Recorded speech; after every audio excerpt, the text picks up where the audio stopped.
All right, so Darkmoon Faire has been out for about 3 weeks now, and the meta is surprisingly kind of stable. So I wanted to go over the latest Vicious Syndicate report and kind of just tell you guys what the best decks are to hit Legend in the month of December. Now the meta might still change a little bit, but I'm surprised that it's already feeling so stable and so stale, at least at higher ranks. So if we look at all ranks, we can see there is a ton of Demon Hunter. Then there's a bunch of Shaman after that, then Paladin, then Hunter, then Mage, and a little bit of Rogue, but there's really not that much Warlock, Priest, or Druid going on. Warrior seems a little bit low at all ranks. It'll probably climb as we get to higher ranks. Let's look at Diamond 1 to Diamond 4. We can see Demon Hunter, Shaman, Paladin, Hunter, Rogue, and Warrior. Those are the top 5, but the main issue here seems to be Demon Hunter is just there's so much Demon Hunter. Unfortunately, you're going to be running into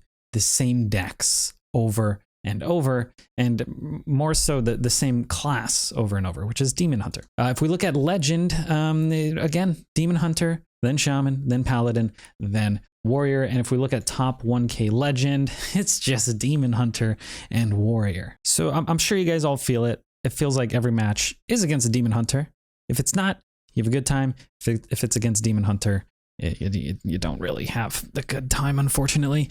But let's look at frequency here. We can see weekly, but weekly's ugly. Let's look at daily. Look at that climb in Demon Hunter. We see Shaman got a little bump because of Evolve Shaman being so good and so fun, I guess, because of the randomness. And but then it starts to drop a little as all those people just start jumping on the Demon Hunter train. Everybody's playing Demon Hunter, man. If you like Demon Hunter, now's the time to play Demon Hunter, I guess. So why is everyone playing Demon Hunter? Well, let's look at these matchup win rates. Green is good, red is bad. Green means it's a good matchup, it's favorable for that. So Aggro Demon Hunter, look at all that green. Not a lot of bad matchups here. Maybe Lifesteal Demon Hunter, Soul Demon Hunter, and Control Warrior. But every other matchup, you're just gonna stomp. You're just gonna win. If you look at Pure Paladin, a lot of green as well. A little less polarized, but that's why you're seeing a lot of Paladin. Shaman also pretty good, but they do have bad matchups, a little more bad matchups than the other classes. Be sure to check out Vicious Syndicate. They'll be linked if you want to look at this chart blown up. It's kind of hard to show on the screen here. Let's look at power rankings. So Diamond 1 to Diamond 4, the tier 1 archetypes are Aggro Demon Hunter, Highlander Hunter, Soul Demon Hunter, Pure Paladin, Face Hunter, and Control Warrior. And then top of tier 2 is Evolve Shaman, then Miracle Rogue, then Libroom, whatever, Paladin. I mean, that's a lot of classes in tier 1, and I'm surprised Evolve Shaman isn't up there. I'm guessing just because of the randomness. Maybe you evolve into something bad and you feel bad, or maybe you evolve into something crazy good and you feel happy, but just the fact that that's so volatile probably just takes it away from that tier 1 slot. If we look at Legend here, we can see Highlander Hunter, Aggro Demon Hunter, Soul Demon Hunter, and Pure Paladin are all just killing it, and Highlander Hunter seems to be better than everything else. However, the frequency of it is a little bit lower. So if you're looking for something that's slightly less meta, but it's still the best deck, try out Highlander Hunter. But if you want the most popular deck, super powerful, just go for that Aggro Demon Hunter. It seems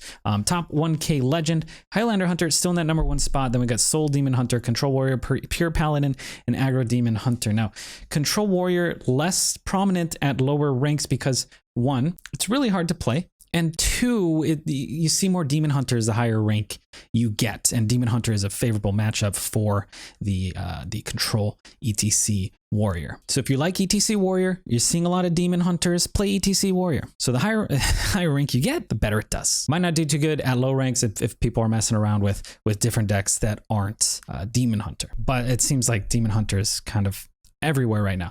Let's look at Metascore. I'm just going to look at Diamond 1 to Diamond 4 here. So X-axis is that power score. Further to the right, the better the deck is. Y-axis is the frequency. Higher up, the more popular it is. I like going for something in the bottom right, usually. right now, nothing too exciting in the bottom right, unfortunately, aside from the concede button, I guess. We got Libroom Paladin, which doesn't really have anything new in it. We got Bomb Warrior, which doesn't really have anything new in it. So I'm actually playing Aggro Shaman. The deck's pretty cool, and it has some new cards, you know? I like new cards. But the peak, the #1 deck, we got Aggro Demon Hunter, very powerful, very popular. Then you got Highlander Hunter, Soul Demon Hunter, and Pure Paladin. Again, this is for Diamond 1 through Diamond 4. All right, so I'm gonna go ahead and talk about the 4 best decks, the top performing ones. If you want Legend, use these. People come by my stream all the time. No, Dekkster, what deck do I play? I want to hit Legend. And it's hard to recommend a meme deck because you don't know if it's still gonna be good.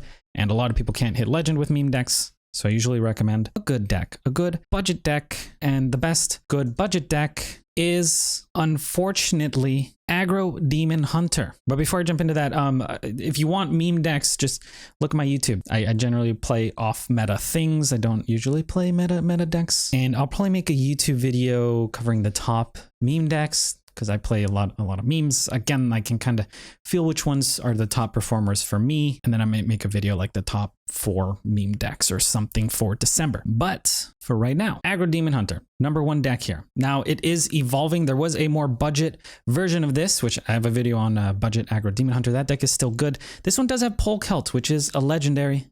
It also has Altruis. I think Altruis is, does everyone get Altruis? Whatever, this deck is insane. You're going to be seeing a ton of this. They didn't have Skull of Gul'dan before, but now they're running Skull of Gul'dan because you play Polkelt. I don't know, you get the skulls, and then you just start top decking all these cards, getting amazing value, getting 0 mana Stilt Stepper, 0 mana Dreadlord's Bites, stuff like that. They just never seem to run out of gas. They constantly have something on the board. They don't care about your board. They just hit you in the face. You have to deal with their board, and they don't care. They just keep throwing things out and hitting you, and you just keep dying, and it's frustrating. And you're going to see a ton of these. You're going to see 20% Demon Hunter.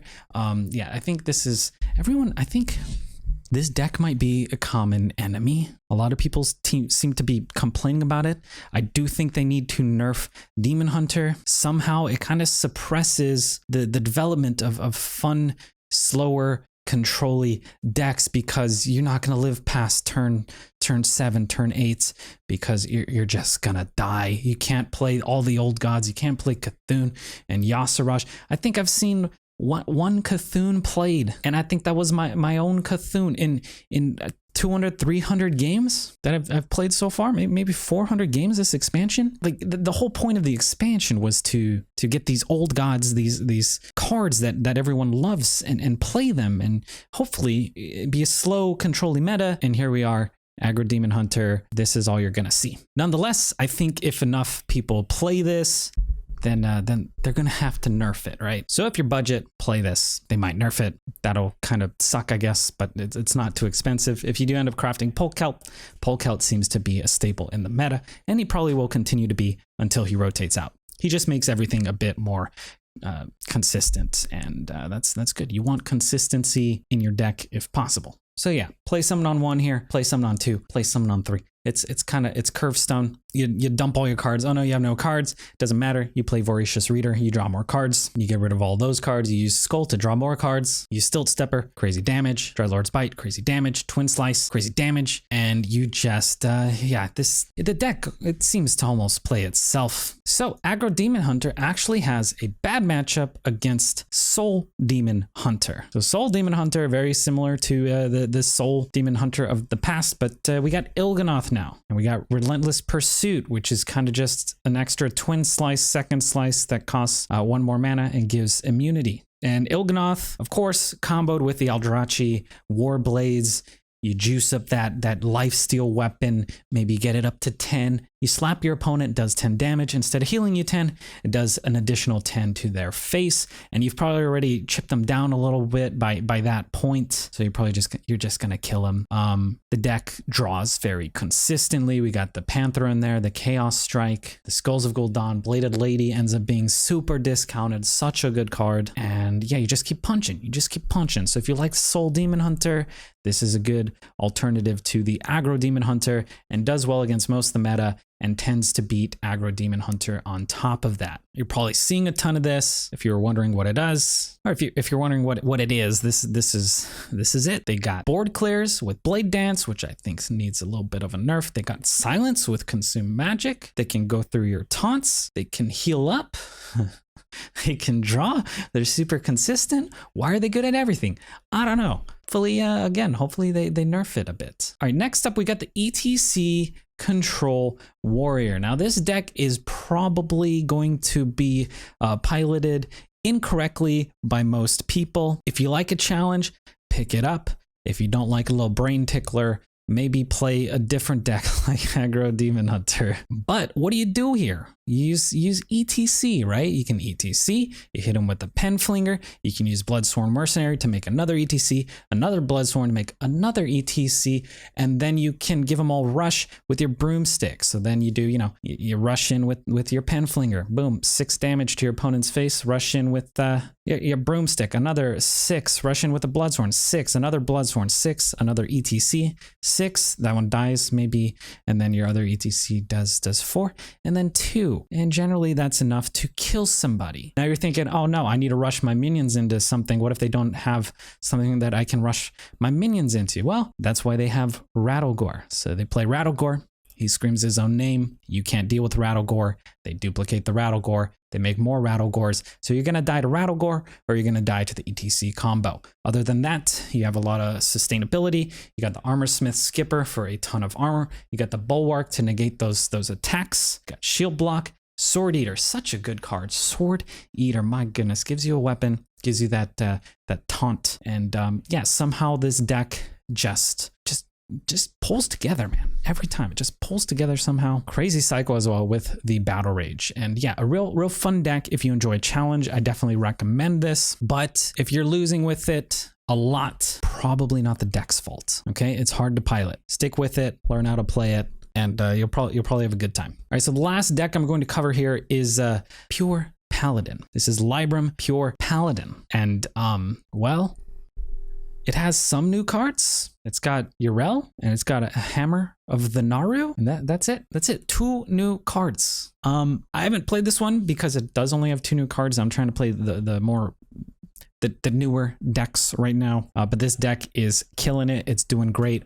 Why is it doing great? Because it plays taunts and it heals, and that's good. That's what you need. You need taunts and you need heals because it's so aggressive right now. If you put up a taunt is cheap. Maybe your opponent doesn't draw Cane. They have to slap into the taunt. You heal up. You got the Zealot with the weapon, a little more heals. Hammer of the Naru, I actually really like this card. A lot of value. Puts that taunt up, allows you to smack a couple things around. And then you got Yrel, which is kind of Ziliax. You're probably not seeing too much Yrel because sometimes things just don't survive to that point. But Yrel is good. I almost feel like you just turn the corner if you manage to throw Yrel down, because sometimes your opponent has to hit into it twice. That means you're getting double the lifesteal off of it. And the fact that it has taunt is just fantastic. Libram of Hope, also really good for that taunt and that heal and turning corners. So if you can discount that with the Aldor, Demon Hunter hasn't killed you yet, Highlander Hunter hasn't killed you yet, and use a Hope on your face, you're probably gonna turn it around and you're gonna win the game. Now this is the Libram Pure Paladin, and the Cycle Libroom Paladin might be better. You can find that on Vicious Syndicate's website, but I think that one's a little harder to pilot. So the stats for Pure just seem a little bit better. It's a little bit more straightforward. But yeah, that's it. Those are the decks. Be sure to check out Vicious Syndicate.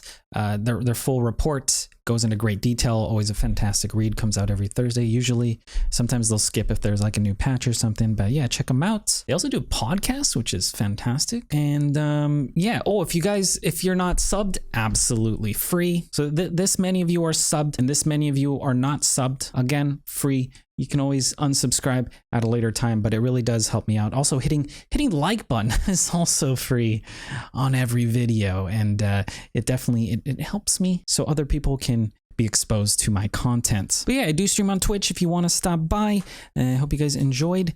Good luck on ladder and stay hydrated.